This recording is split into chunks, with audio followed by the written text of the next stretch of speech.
Hello, welcome to Intrinsic Truth. My name is Arthur.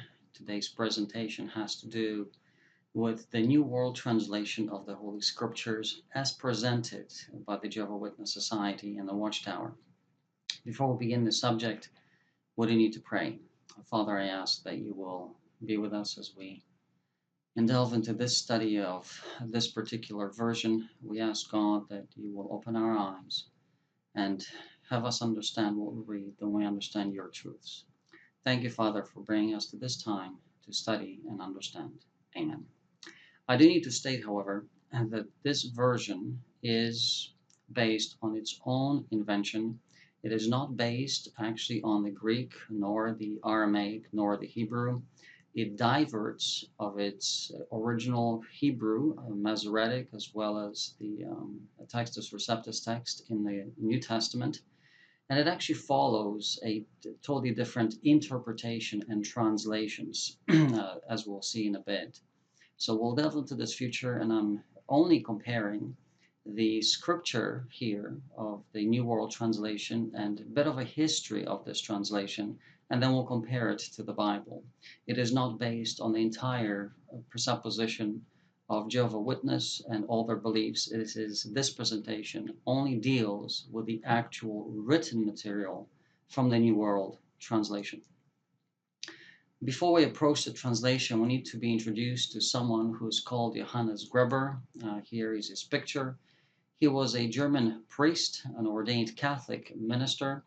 He immigrated to New York in 1929, and in 1932 he published something called Communication with the Spirit World, Its Laws and Purpose.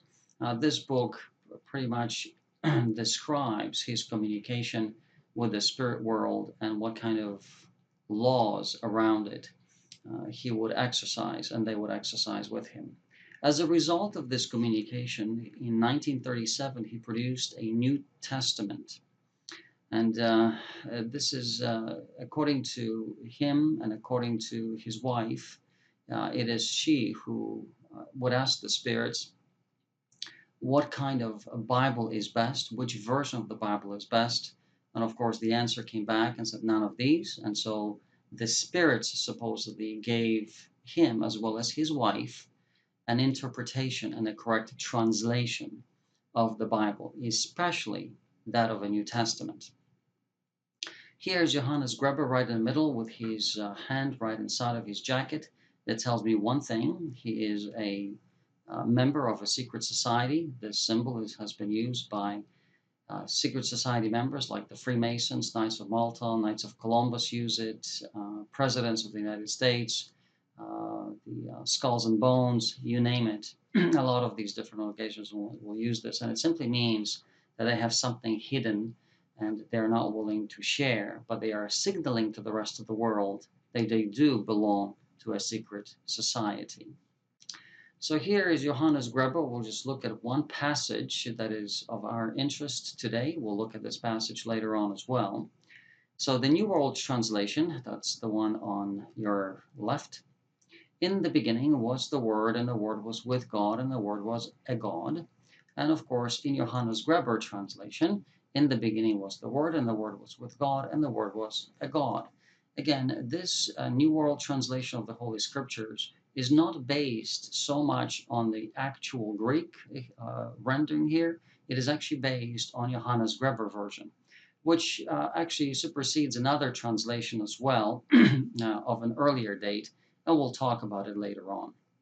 However, the Jehovah Witness Society does quote from Johannes Greber, and they have used Johannes Greber New Testament for the rendering of their interpretation in their version. Watchtower, April 1, 1983, under the question from reader section, located on page 31, and this is what it says. Why in recent years has the Watchtower not made use of the translation by the former Catholic priest Johannes Greber? So that's a question that's being asked from the readers. Now here is the answer that's provided on page 31 of the same article. This translation was used occasionally in support of rendering Matthew 27 as well as John 1. as given in the New World Translation and other authoritative Bible versions. Now, we'll discuss what are those authoritative Bible versions. Now, these are versions. Notice how they're actually wording it carefully. It is not the original manuscripts that we're talking about. We're talking about Bible versions. But as indicated in a foreword to the 1980 edition of the New Testament by Johannes Greber, this translation relied on God's spirit world. To clarify for him how he should translate difficult passages, it is stated, his wife, a medium of God's spirit world, was often instrumental in conveying the correct answers from God's messengers to Pastor Greber. It's interesting how they call him Pastor Greber. They actually give him that title. The Watchtower has deemed it improper. Now, this is very careful. Please pay attention to this. The Watchtower has deemed it improper to make use of a translation that has such a close rapport with Spiritism, and they're quoting Deuteronomy passage. The scholarship that forms the basis of the rendering of the above cited text in the New World Translation is sound and for this reason does not depend at all, they say, on Greber's translation for authority. Nothing is lost, therefore, by ceasing to use his New Testament. So here it is interesting that they say they have occasionally used his translation. However, even though his translation agrees with theirs, they're saying they're not relying on his because they rely, of course, on other Bible versions. We'll discuss what those Bible versions actually are. Here's a book called What Did the Scriptures Say About Survival After Death? On page 38 of this thing, or page 88 of this little booklet, I want to quote something interesting. And this booklet, I want you to see, was printed in 1955. Again, it simply shows that the Jehovah's Witnesses were very much aware of Johannes Greber activity and his association with the spirit world. It comes as no surprise that one, Johannes Greber, a former Catholic clergyman, has become a spiritist and has published the book entitled Communication with the Spirit World, Its Laws, Its Purpose. In 1932, Mecca Publishing Company, New York. In its foreword, he makes the typical misstatement. So they're saying that what he says is incorrect. And he says, the most significant spiritualistic book is the Bible, for its principal contents hinge upon the messages of the beyond to those existing in the present. So they're criticizing Johannes Greber for stating that the Bible is the most spiritualistic book. And of course, they would not dare use his New Testament. This is Watchtower, February 15, 1956, on page 111, just a year later. Says Johannes Greber in the introduction of his translation of the New Testament, copyrighted in 1937, I myself was a Catholic priest, and until I was 48 years old, had never as much as believed in the possibility of communicating with the world of God's spirits. The day came, however, when I involuntarily took my first step towards such communication and experienced things that shake me to the depths of my soul. In keeping with his Roman Catholic extraction, Greber's translation is bound with a gold leaf cross on its still stiff front cover. Very plainly, the spirits in which ex-priest Greber believes helped him in his translation. Again, all I'm quoting this for is to show you that the Watchtower Society is very familiar with Greber's translation. They are fully aware that such a translation exists. And this is published in 1962. This is from the booklet The World. Who is he according to John? Of course, John chapter 1, verses 1, 2, and 3 are controversial for the Jehovah's Witness. So here I want to quote something from this booklet on page 4 and 5. But most controversial of all is the following reading of John 1, verses 1 and 2. The Word was in the beginning, and the Word was with God, and the Word was a God. This Word was in the beginning with God. The reading is found in the New Testament in an improved version published in London, England, 1808. Now, in 1808, there's an asterisk right there, and if you look on the bottom, this is Bosham's Unitarian New Testament. Of course, these are individuals who reject the deity of Christ. Now, notice, it is a version, it is not a manuscript, it is definitely not the original manuscript. So they are rendering according to that version, which was printed in 1808. And this is obviously modeled afterwards by Johannes Greber in 1937 edition. Similar is the reading by a former Roman Catholic priest. In the beginning was the Word, and the Word was with God, and the Word was a God. This was with God in the beginning. Everything came into being through the Word, and without it nothing created sprang into existence. John chapter 1, verses 1 to 3. Alongside the reading with its much debated expression, a God, may be placed the reading found in the four Gospels, a New Testament by Professor Charles Cutler, Torrey, second edition of 1947, namely, in the beginning was the Word, and the Word was with God, and the Word was God, small g, no indefinite article. When he was in the beginning with God, all things were created through him. Without him, no created thing into being. Note that the word is said to be is spelled with a capital initial letter, namely God. So again, they are quoting different versions and different authorities, namely three here. They quote Torrey, they quote the Roman Catholic priest Greber, and of course the Bosham's version of 1808. And they're saying that based on this, they have rendered their reading as a God in John 1, 1 and 2. In 1965-71, the Jehovah's Witness quote Johannes Greber, however, very favorably.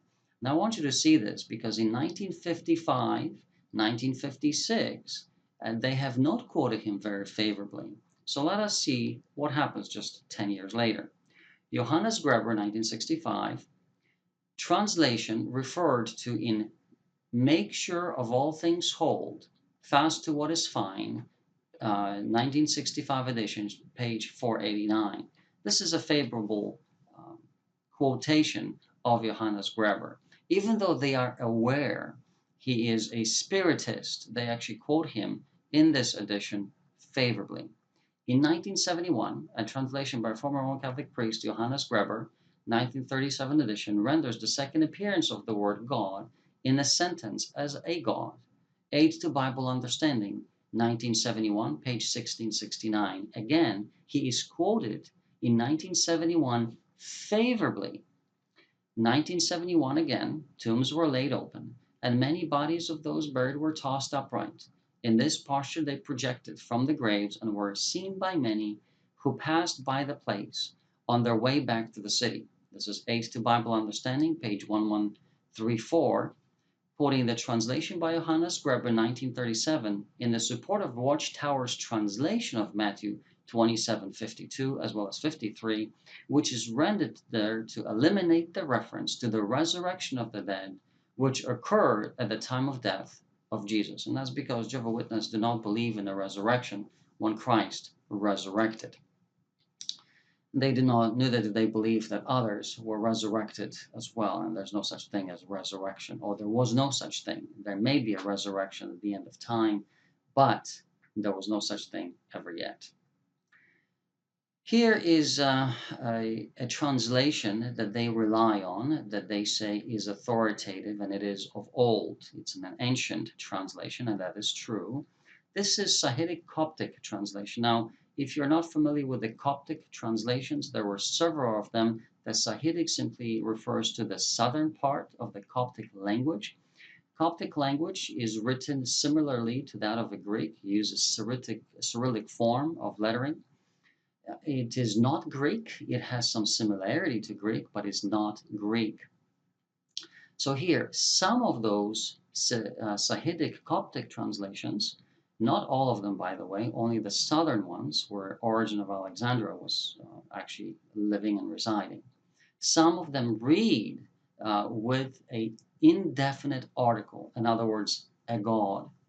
So Origen of Alexandria believed the same, and of course he believed the same because he was from that area. He actually was an Arian.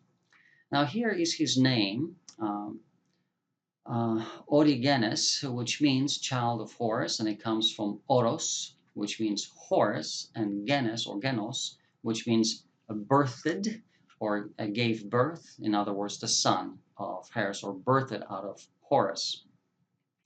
Now I want you to see what Blavatsky has to say. Helena Blavatsky is a spiritist. She was actually Russian or Ukrainian of origin, married people from Western Europe, and then traveled across pretty much many different continents of this world, proclaiming so-called her understanding of secret knowledge. Now, Blavatsky has written extensively. You can look her up online. You can do a lot of searches on her. You can find her books. Now, here is, I want to quote one fragment about what she says about Origen of Alexandria. It is maintained on pure historical grounds that Origen and even Clement of Alexandrinus had been themselves initiated into the mysteries. Now, again, the mysteries here is that they are aware of secret knowledge. Now, all these individuals want to do, that have the secret knowledge, so-called, they actually want to deny the divinity of Christ. And that's because they are Satan's agents on earth. They are standing in opposition to Christianity. Many secret organizations are tied into this strange belief. Well, maybe not so strange, because it really is operated by the Antichrist, the very head of the Antichrist, which is Satan himself.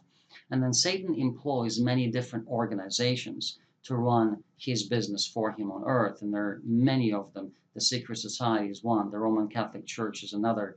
And I believe that Jehovah's Witness Society is yet another branch of the very same ideology. And this is found in the Secret Doctrine, Volume 1, and you can look this up whenever you want to. And of course, Helena Petrovna Blavatsky, you can look her up as well. So let us compare some of these interesting passages. So we'll come back to John 1:1 and 2. In the beginning, God created the heavens and the earth. Now the earth was formless and desolate, and there was darkness upon the surface of the watery deep, and God's active force was moving upon or above over the surface of the waters. I'm sorry, this is not John 1, this is Genesis 1 and 1 and 2. The New King James, of course, renders this as the Spirit of God, and that is, of course, changed in the NWT version, the New World Translation, because Jehovah's Witnesses do not believe in a Spirit of God as a third person of the Godhead. They believe this to be just an active force. And so they changed their reading of it to God's active force, and there is no support of this in any of the Hebrew manuscripts, nor even any of the other translations, except their own. And WT, Zechariah 12:10, I will pour out on the house of David and the inhabitants of Jerusalem the spirit of favor and supplication, and they will look to the one whom they pierced. Now I'm not going to read further. They will look on the one whom they pierced. So here Christ, or God the Father, speaks about his Son, they say.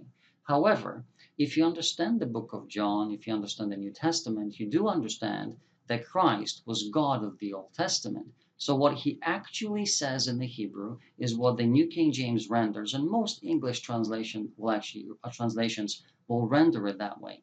And I will pour on the house of David, on the inhabitants of Jerusalem, the spirit of grace and supplication, that they will look on me whom they pierced. God is speaking about himself because Christ is divine. Christ is actually the God of the Old Testament. Jehovah's Witnesses have this very strange concept that the God of the Old Testament is not Jesus Christ. That was, according to them, Jehovah, which is actually a mistransliteration of Yahweh, the Tetragrammaton. I'm not going to get into the history, and you can look this up, where actually Jehovah came from. It comes from the 1200s AD, and it's simply a mistransliteration, and then when it changes from one language to another, it just became Jehovah from the Latin. But really, this is an incorrect translation and transliteration of the Tetragrammaton. If it would have sounded, it would have most sounded like Yahweh or something to that effect, definitely not Jehovah. Yet Jehovah, they say, is such an important term that you have to be saved by. Yet Abraham did not know God by his proper name, Yahweh. He just simply knew him as El. In the beginning was the Word, this is John 1:1, and the Word was with God, and the Word was a God here. And of course, we do not believe this, that he was a God, a created, some kind of a being, still a God, but of a lower form of God. Now, I want you to see how they actually translate this. And they're saying that there is no definite article before the word theos in John 1:1, and therefore must be translated with a lowercase g. This is according to their translation and their vision and philosophy of it. However, this is incorrect rendering of the actual Greek. So I'm actually quoting Westcott and Hort text here. This is directly from their most favorite manuscript produced by two Jesuit priests.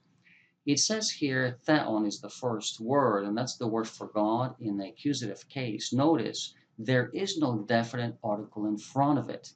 And yet, the first word, when they translate, it says, no man has seen God. That's the word theon here in the Greek. They spell it with capital G. However, it has no definite article.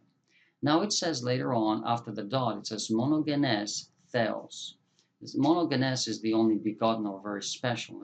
Of course, you have the word theos, which is God in a nominative case. Again, no definite article in front of it. And look at the spelling of the NWT. No man has seen God, capital G at any time. The only begotten, God, lowercase g.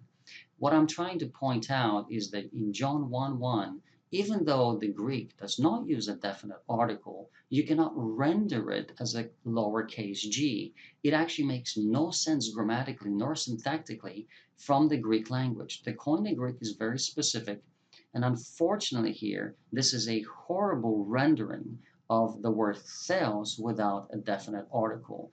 It is, you must also understand that in the Greek there is no such thing as indefinite article. There are only definite articles, and the usage of articles is very different grammatically and syntactically from English language or even from the Hebrew. The English will not use definite article in front of proper nouns like Arthur, for instance. You will not say the Arthur or the Arthur.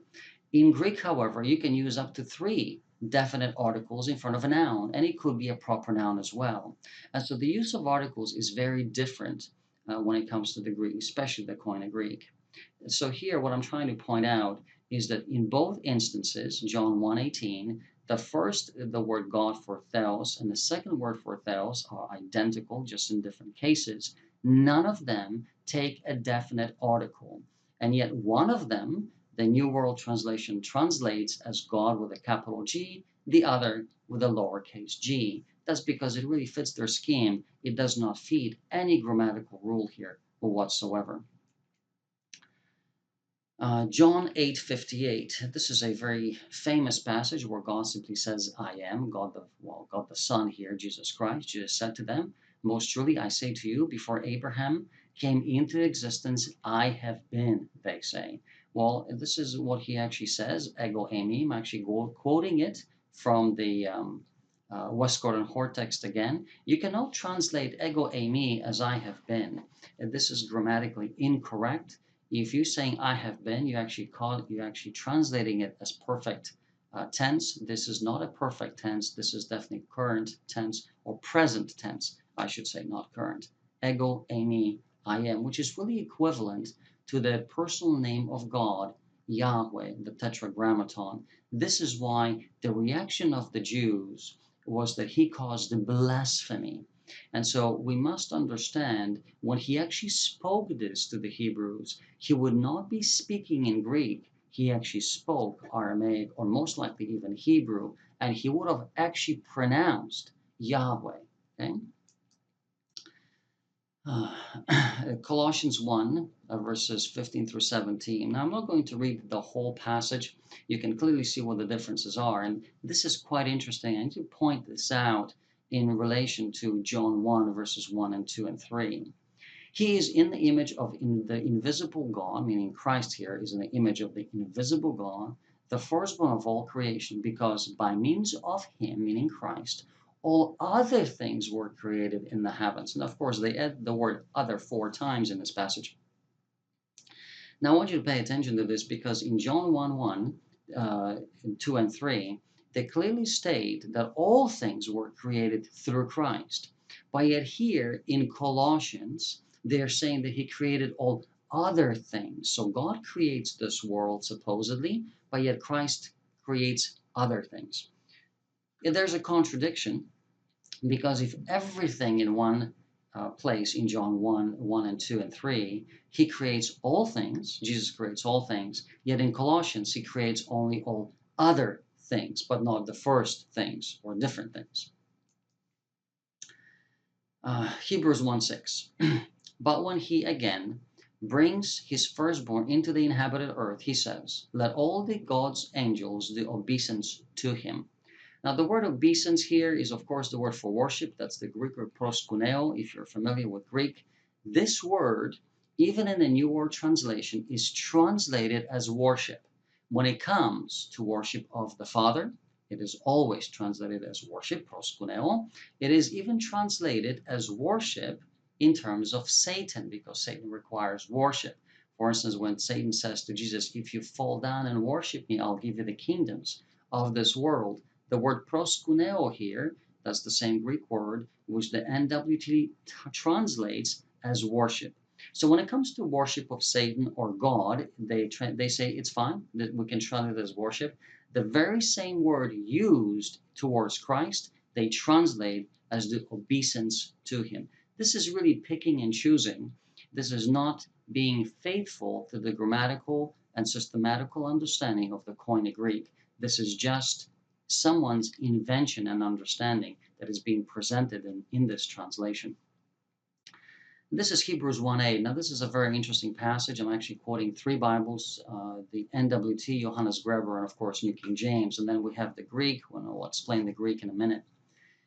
So NWT says, but about the Son, he says, God is your throne forever and ever, and scepter of your kingdom is the scepter of uprightness. Now, Johannes Greber does something very similar, of course, but of his Son, he says, God is your throne forever. I'm not going to read the rest. What is interesting is that this passage really makes no sense.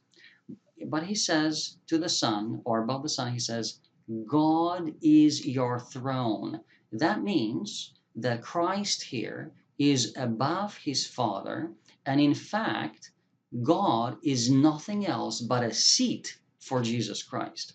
This really makes no sense as a translation. I don't understand who in their right mind would even want to say something like this. That's actually insulting, that Jesus sits on his Father or uses his Father only as a seat for himself to sit on. It really makes no sense. However, this is not what the Greek expresses. So here, if a Jehovah's Witness is trying to present that God is more superior to Jesus, they actually just completely destroy their philosophy by mistranslating Hebrews 1:8 to their disadvantage, not even to their advantage. It really makes no sense unless it makes sense to somebody else. It really makes no sense to me. I just can't see this. I want you to notice the Greek here. Proste don huion, so towards the Son, he says, ho thronos su ho theos, the throne of you, God. And you notice he uses definite articles, ho thronos, and both nouns, thronos and theos, on a nominative case, which means the throne of you, the God. So in other words, God, your throne. So in other words, saying, your throne, God. This is a best rendering of what the Greek actually says here. Now, this is quoted again from West Gordon Hoare text. If you want to say that God is your throne, which really makes no sense, but let's say that this is a possibility, which grammatically it is possible to say, on the very bottom, I am actually giving you what the Greek should have looked like.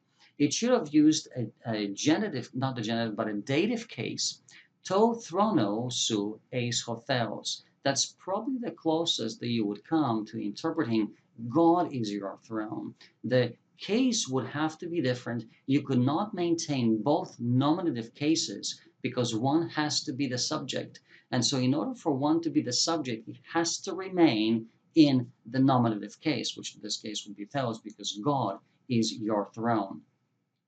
So obviously, this translation really makes no sense. First, it really makes no sense just by the fact that you can even state, how can you state that God is a seat for Jesus Christ? That really makes no sense. And of course, the Greek completely does not allow this. Now, this is obviously a quote from Psalm. So let's look at Psalm 45, verse 6. And of course, this is your throne, O God. And I'm giving you the Hebrew. If any of you speak or read Hebrew, you can clearly see that here the throne of you, God. If you understand Hebrew, there is no way you can say that God is your throne. This is a complete botchery of the Hebrew and Greek syntax. Moving on, Matthew 27:52 and 53. This has to do with the tombs and the corpse springing out of the tombs. And the tombs were opened, many bodies of the holy ones who had fallen asleep were raised up.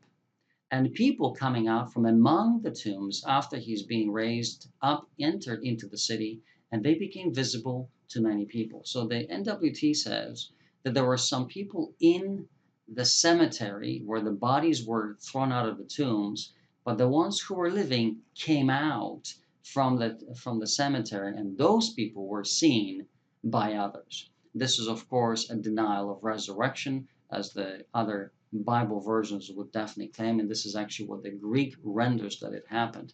And the graves were opened according to the New King James, and many bodies of the saints who had fallen asleep were raised, and coming out of the graves after his resurrection, they went into the city and appeared to many. So many of these individuals who died were resurrected and went into the city. Christ, of course, says, I am the resurrection and the life. And of course, when he resurrects, others resurrect with him. But of course, the Jehovah Witness wants to deny the fact there is such a thing as resurrection. So here is what they actually quote. This is taken from their website. I'm giving a reference on the bottom. Tombs opened at Jesus' death, the text at Matthew 27:52 and 53 concerning the memorial tombs that were opened.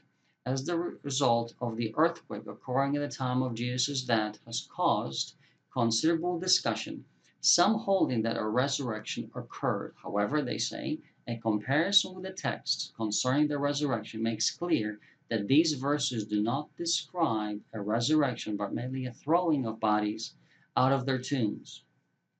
Similar to the incidents that have taken place in more recent times, as in Ecuador in 1949 and again in Sonson, Colombia in 1962, where 200 corpses in the cemetery were thrown out of their tombs by a violent earth tremor.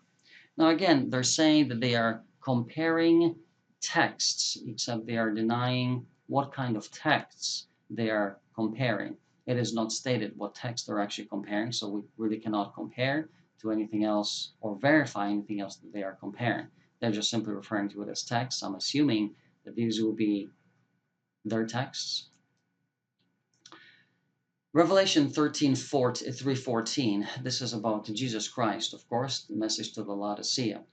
To the angel of the congregation in Laodicea write, these are the things that the Amen says, the faithful and true witness, but the beginning of the creation by God, renders the NWT, and of course in other versions it is the beginning of the creation of God.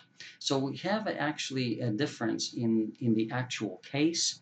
Of course, in the regular Bibles, like in the New King James, it is a genitive case of God. If it is by God, it would have to be a dative case, or possibly accusative case, but it would have most likely a dative case in the Hebrew, in the Greek. So I want you to just take a look at the very last clause here, because this is what we're actually concerned about. It says, hey arhe. This is the word arhe means in the beginning. However, the word arhe, if used with a definite article in the Greek, in the Koine Greek, should be translated as the chief.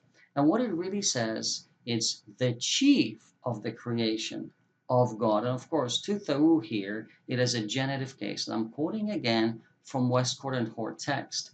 You cannot translate this as by God, because that would mean a dative case. In the Greek, it is not a dative case. This is very clear, a genitive case. It must be translated as of God. It cannot be creation by God. Because in other words, if you change this to creation by God, what it means is that Christ is the first created being by God, which is obviously not true. Now, I want to quote these last two letters. This is dated December 10, 1981. Now, I want you to pay attention to this date, December 10, 1981. This is obviously a problematic issue for the Watchtower Society. So someone writes to them in respect and questions the Johannes Greber translation. So here they respond. Then they say, "Dear friend, we are in receipt of your recent letter and are taking this opportunity to reply to your inquiry concerning which you would like to hear from us. With reference to your inquiry regarding the publication of the New Testament by Johannes Greber, we have to inform you that we do not publish or stock this book. In line with your comments, on the title page of your library copy of this book, against the date 1937, the name of the publishers are given as John Feldberg, Incorporated, 88 North 4th Avenue, New York, New York. This is really the only information that we have and can only suggest that you might possibly get some help by making inquiries at a second-hand bookstore. Please be assured of our best wishes. Yours sincerely," and of course they sign. So they are stating here that they are unaware of, well, not that they are unaware, that they do not stock Johannes Greber New Testament. This is the date again, December 10, 1981. Now I want you to see what they actually have written in 1980, December. So just about a year before that. They are actually writing to the Johannes Greber Memorial Foundation, which they are fully aware of, and they're not going to a second-hand bookstore to do so. They say, "Gentlemen, this is to acknowledge receipt of the two books you recently sent to us, the New Testament translated by Johannes Greber and his book Communication with the Spirit World of God. We appreciate your sending these volumes on to us. For some years we have been aware of the translation by Johannes Greber and have no occasion even and have on occasion even quoted it. Copies of the translation, though, have been hard to obtain since we have 4 libraries in our headquarters facilities consulted by the members of our staff, including the writers for our journals and books. We wonder about the possibility of obtaining a few additional copies of the New Testament. Please direct any communication about the above request to the writing department, desk EC, sincerely," and of course they sign Watchtower. Now, again, in 1981, they say do not stock this book. In 1980, they are asking the foundation of Johannes Greber to please send more copies. I hope this has been helpful to you regarding the New World Translation of the Holy Scriptures. It is not really a new translation. It is an old translation as rendered by Johannes Greber, as well as others of similar attitude towards Christ by the fact that they want to deny the divinity of Christ. It is not a correct translation. It is polluted and falsified, just like many other versions that we have. We need to be careful what you read. God bless, and I will see you next time on Intrinsic Truth.